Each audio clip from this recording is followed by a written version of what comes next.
So ito yung makalampag. Ayan. So umabot na yung cross member niya. Ito yung makina. Ito yung makina sumayad na sa cross member. Ito cross member support, kaya pagka pinaandar mo nagba-vibrate yung buong kaha.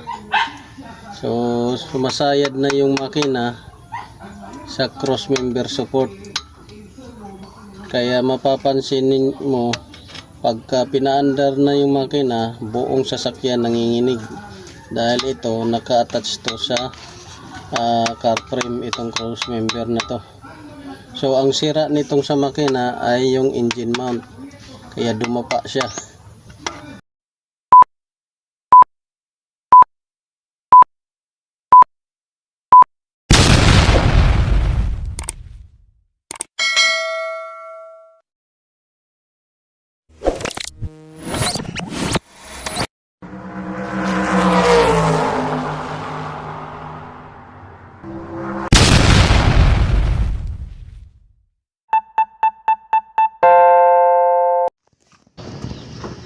Hello guys, good morning. So welcome back to my YouTube channel. This is Autoboyson.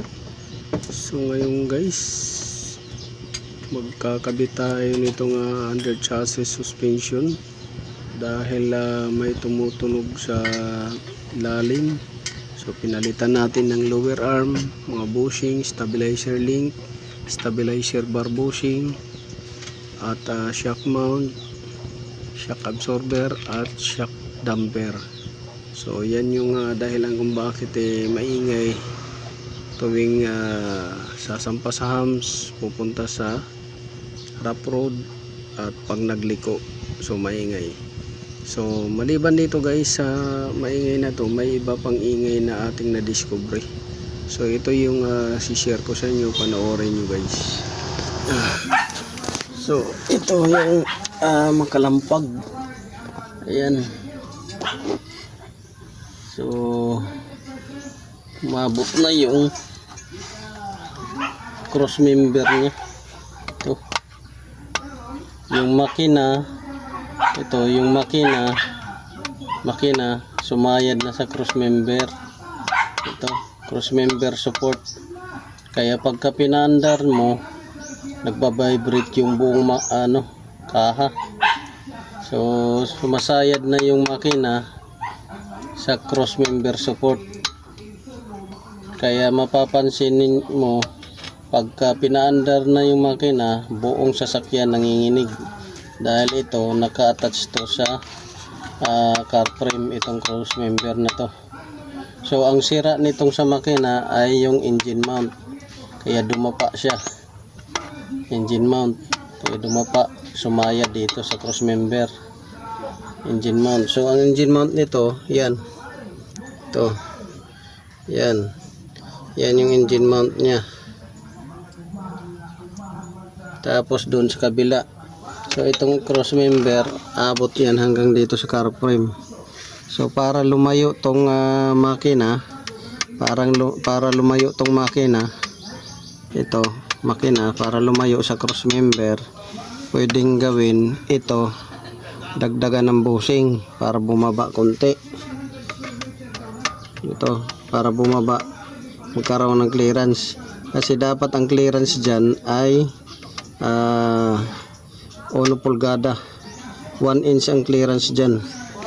Yan ang clearance dapat ng makina at saka cross member ay 1 inch ang clearance. So dyan lumapat na siya, delikado yan, baka mabutas tong engine oil pan, kakasayad niya. So ang remedyo niyan ay itong cross member bushing dadagdagan para bumaba yung cross member. Yan yung remedyo. Pangalawa, ito engine mount or engine support, pwedeng palitan pwede ring remedyohan. Ang gagawin dito, lalagyan ng guma dyan sa ilalim ng itong engine support. Lalagyan ng guma para tumaas siya. So tataas to konti, tapos ngayon ito bababa ng konti. So yan yung gagawin dito para hindi siya mabutas ng makina. So yan yung dahilan kung bakit pag pinandar mo, diretso kagad nanginginig ang buong sasakyan.